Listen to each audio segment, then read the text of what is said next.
Meanwhile, talking more broadly speaking about what's happening in the economy, women make up 47% of the Canadian workforce, but in high-tech related industries, the percentage is about half that. Move up the ladder to leadership roles in tech, and our next guest says women are not getting the opportunities they deserve, and our tech industries suffer as a result. She's aiming to change that with a conference she's organizing called Moving the Dial. Jodi Kovitz is the CEO of AceTech Ontario, and she joins us here in studio. Jodi, good morning. Good morning, John. You know, this is a really important time for the tech industry, especially with low growth in countries like Canada and the U.S. Amazon today talking about all the jobs it's creating south of the border. Canadian companies like Shopify growing at a rapid clip, furthering to partner with with Amazon. And yet when you look at the picture and the work that you've done, what does the employment picture truly look like, men and women? That's a great question, John. In Canada, we really are seeing much lower numbers of women in tech, in both leadership roles and in founding roles in scaling up companies. And really, this is about them not having the same opportunities for connection and network as men have had historically in this industry. And some say this goes down to preschool level, and there seems to be this emphasis on STEM, science, technology. Help me out. E&M. I can't remember what engineering and math. Yes. There you go. Yes, exactly. So memory, obviously, is not one of my things. But is that really the case? Because, you know, when you look at graduation levels, undergrad graduation levels, I mean, there are more women graduating from post-secondary education than men. But in those sectors, STEM, is that the case? Amber, that's a great question. I think the issue is twofold. So that is one side of the equation. And I actually have a 7-year-old daughter who's taking after-school coding. And I think we're actually doing lots in Canada to create more opportunities to inspire excitement for women to pursue those jobs later in life. That is happening. Canada Learning Code, for example, has an incredible new initiative underway. And that is going to create opportunities for our children in 10 to 15 years to make up naturally a larger percentage of the graduating class that go into tech opportunities and stay in tech. However, right now is where we actually need to do more work to come together as a community to together advance all of the incredible initiatives that are going on. Role models and having role models is an important step. And I actually, I did a conversation with Ilse Turnick, who's the head of Mars, a great role model in tech.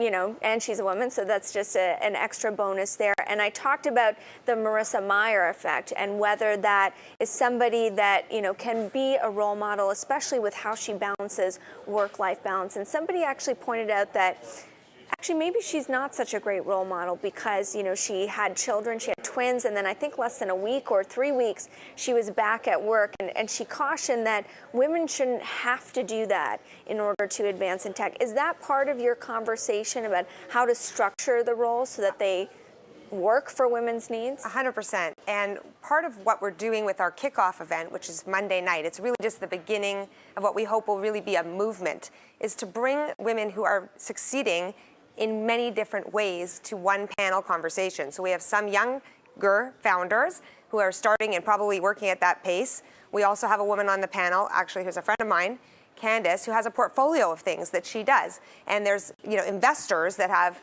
wear many different hats: mom, advisor, nonprofit board chairs, have been founders, and do this in many different ways to enable women to participate in a meaningful way in what has historically been a much more male-dominated ecosystem. So as you know, we talked earlier about moving up the ladder, the fact that A, there is this issue of how many women are in the workforce to begin with in tech, and B, who's in a leadership position. And obviously in the United States, people like Sheryl Sandberg have spoken out about this for a very long time.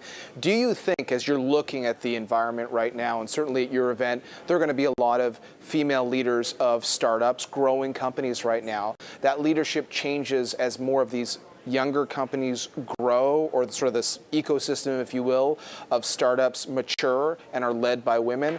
Or is it more likely that the broader tech industry itself is going to come to the realization that we have to have more women in these larger companies in leadership roles? I think that it's a little bit of both, John. Yeah. But I think one of the things that's so key is that people don't realize it's not always big actions. Yes, we can have events, which we will. Yes, we're going to measure what's happening, state of the nation, and train women to go into media and be on boards. But it's also the little actions of making connections between people that put women who are excellent talent in front of the men who might be deciding, or the women. It's little steps. We actually have the women talent. We have incredible, strong female executives and up-and-coming talent. In fact, I mentor a young woman engineer. She's remarkable, but she needs to be sponsored, as we were talking about earlier, not just mentored, championed. And the championing means bringing her to C-level meetings, giving her the opportunity to come to the VIP receptions where there's C-level executives. That's part of what we're trying to accomplish.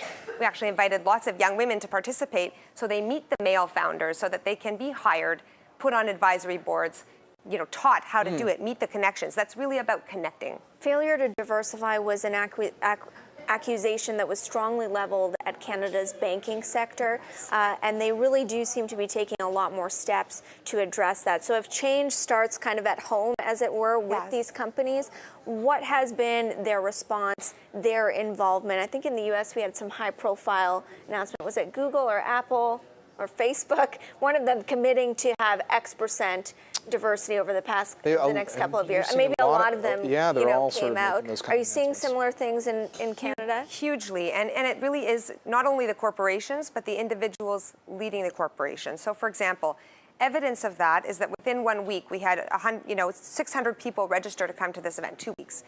The head of Google Canada, who is a woman leader, is coming.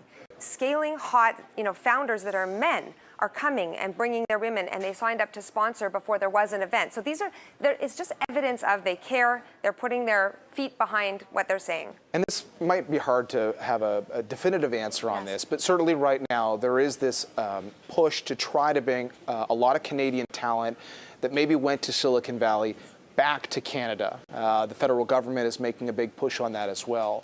If a lot of this tech ecosystem can highlight the opportunities for women founders or who are working in these companies, if there's a lot of evidence of that, do you think that bodes well for bringing a lot of talent from outside the country, maybe expats coming home? Absolutely, and this is actually a great question around why the Mayor of Toronto really cares deeply about this issue. If we put the best talent forward, the best talent, men, women, everybody, together, and we have the strongest ecosystem, and that is a story we can sell to bring our talent home, and to be the, it's a clear business case that a diverse talent pool is the best talent pool. Interesting stuff. Jodi, thanks for the time. We appreciate it. It's Jodi Kovitz, the CEO of AceTech Ontario and the organizer of the Moving the Dial event.